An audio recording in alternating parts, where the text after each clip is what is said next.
Hello viewers, আসসালামু আলাইকুম। Welcome back to my channel Arishan lifestyle.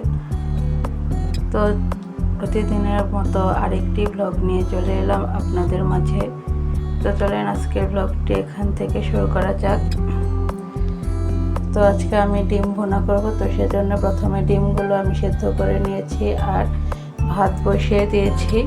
আর এরপর এগুলো বসিয়ে দিয়ে যা যা রান্না করব সব কিছু সুন্দর করে কেটে ধুয়ে নিয়েছি। তো আজকে রান্না করব ডিম ভুনা। তো ডিমগুলো আমি মাঝখান থেকে কেটে নিয়েছি। আর রান্না করব শুটকি দিয়ে সাজনা আর পুঁই শাকের ডাঁটা আলু দিয়ে তরকারি, আর ইলিশ মাছ দিয়ে বেগুন তরকারি রান্না করব। তো এই তো রান্নাটা আমি শুরু করেও দিয়েছি। তো এই তো শুটকিটা প্রথমে আমি ভেজে নিয়েছি। এরপর এখন সাজনাগুলো দিয়ে এখন আরও কিছুক্ষণ আমি ভেজে নেব। তো এর মধ্যে কিন্তু আমি রসুনটাও কুচি করে দিয়ে দিয়েছি। তো এই তো কিছুক্ষণ ভেজে নেওয়ার পর এখন মরিচ, হলুদ আর লবণ দিয়ে আরও কিছুক্ষণ ভেজে নিয়ে তারপর কষানোর জন্য পানি দিয়ে দেব।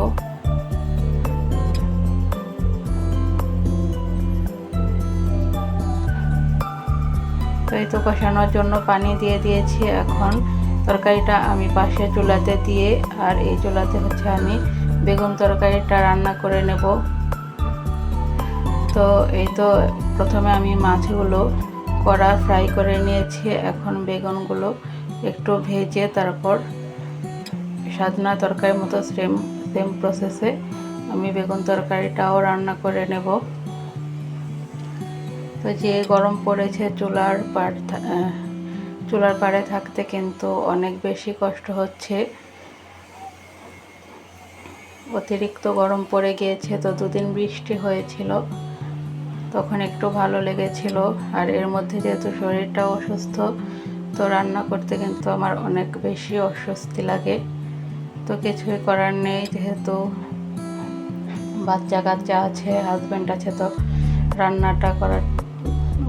রান্নাটা তো করতে হবে। এটাই মহিলাদের জীবন।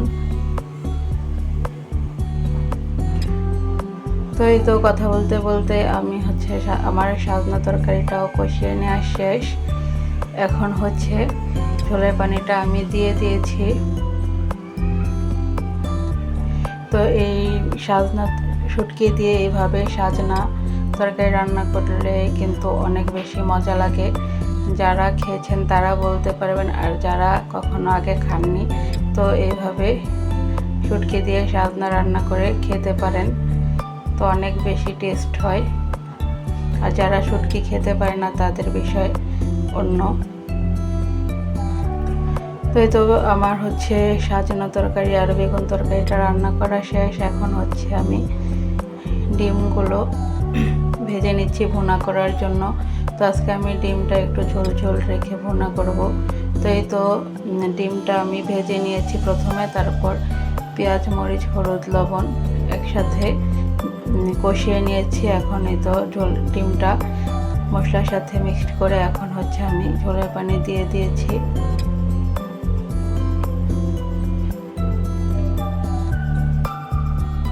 তো এটা কিন্তু আজকে রাতের রান্না। তো এই তো আমার রান্না বান্না কমপ্লিট। তো আজকে রান্না করেছি ভাত, শুটকি দিয়ে সাজনার তরকারি, ইলিশ মাছ দিয়ে বেগুন তরকারি, আর ডিম ভুনা করেছি। তো এই ছিল আজকের রান্না বান্না। তো ব্লগের এই পর্যায়ে আমি আপনাদের কাছ থেকে বিদায় নিয়ে নিচ্ছি।